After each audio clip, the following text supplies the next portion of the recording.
लीजिए सुनिए मुंशी प्रेमचंद के लिखे उपन्यास कायाकल्प के दूसरे भाग को मेरी यानी समीर गोस्वामी की आवाज में। बनारस में महात्मा कबीर के चौरे के निकट मुंशी वज्रधर सिंह का मकान है। आप हैं तो राजपूत, पर आप अपने को मुंशी लिखते और कहते हैं।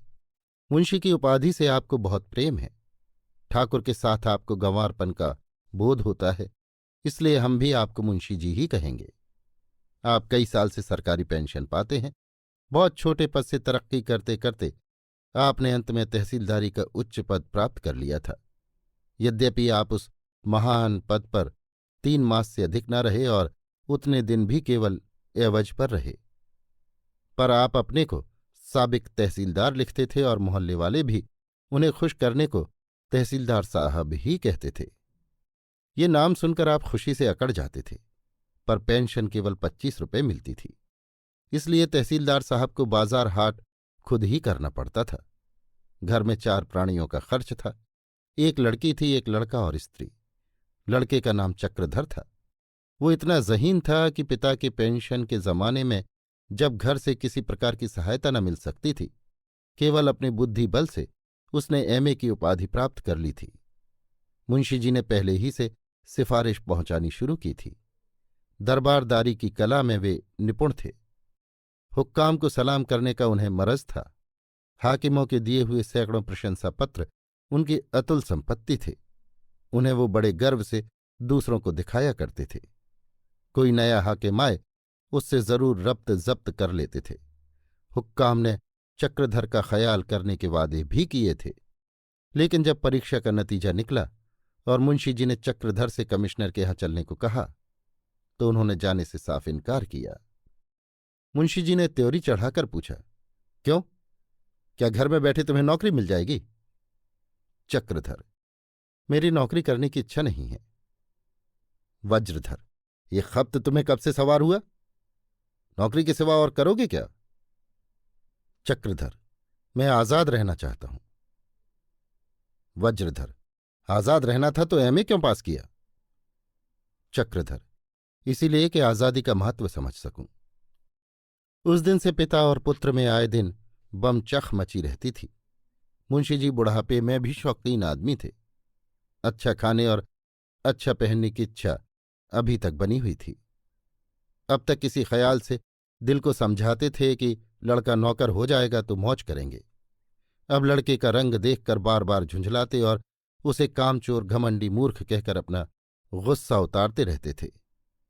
अभी तुम्हें कुछ नहीं सूझती, जब मैं मर जाऊंगा तब सूझेगी, तब सिर पर हाथ रखकर रोगे। लाख बार कह दिया बेटा, ये जमाना खुशामद और सलामी का है।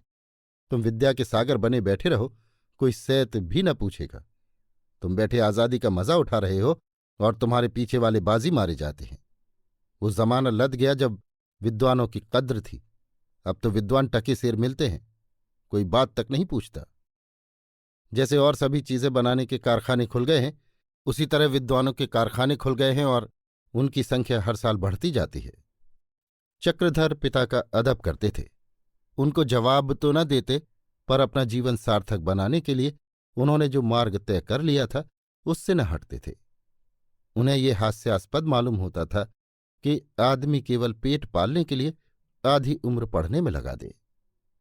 अगर पेट पालना ही जीवन का आदर्श हो तो पढ़ने की जरूरत ही क्या है?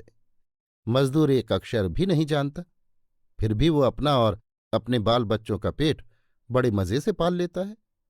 विद्या के साथ जीवन का आदर्श कुछ ऊंचा न हुआ तो पढ़ना व्यर्थ है। विद्या को जीविका का साधन बनाते उन्हें लज्जा आती थी। वो भूखों मर जाते, लेकिन नौकरी के लिए आवेदन पत्र लेकर कहीं न जाते।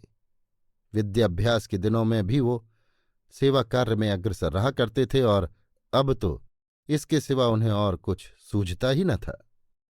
दीनों की सेवा और सहायता में जो आनंद और आत्मगौरव था, वो दफ्तर में बैठकर कलम घिसने में कहाँ। इस प्रकार 2 साल गुजर गए। मुंशी वज्रधर ने समझा था जब ये भूत इसके सिर से उतर जाएगा, शादी ब्याह की फिक्र होगी, तो आप ही आप नौकरी की तलाश में दौड़ेगा। जवानी का नशा बहुत दिनों तक नहीं ठहरता, लेकिन जब 2 साल गुजर जाने पर भी भूत के उतरने का कोई लक्षण ना दिखाई दिया, तो एक दिन उन्होंने चक्रधर को खूब फटकारा। दुनिया का दस्तूर है कि पहले अपने घर में दिया जलाकर तब मस्जिद में जलाते हैं। तुम अपने घर को अंधेरा रखकर मस्जिद को रोशन करना चाहते हो। जो मनुष्य अपनों का पालन न कर सका वो दूसरों की किस मुंह से मदद करेगा।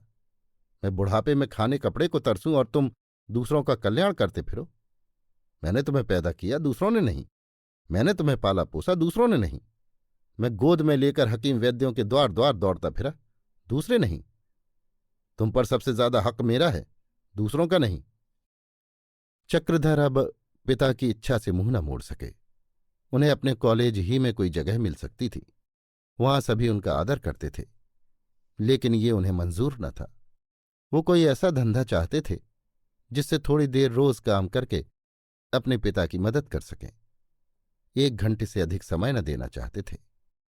संयोग से जगदीशपुर के दीवान ठाकुर हरिसेवक सिंह को अपनी लड़की को पढ़ाने के लिए एक सुयोग्य और सच्चरित्र अध्यापक की जरूरत पड़ी। उन्होंने कॉलेज के प्रधानाध्यापक को इस विषय में एक पत्र लिखा। वेतन 30 रुपये मासिक तक रखा। कॉलेज का कोई अध्यापक इतने वेतन पर राजी न हुआ। आखिर उन्होंने चक्रधर को उस काम पर लगा दिया। काम बड़ी जिम्मेदारी का था, किंतु चक्रधर इतने सुशील, इतने गंभीर, इतने संयमी थे कि उन पर सबको पूरा विश्वास था। दूसरे दिन से चक्रधर ने लड़की को पढ़ाना शुरू कर दिया। अभी आप सुन रहे थे मुंशी प्रेमचंद के लिखे उपन्यास कायाकल्प के दूसरे भाग को, मेरी यानी समीर गोस्वामी की आवाज में।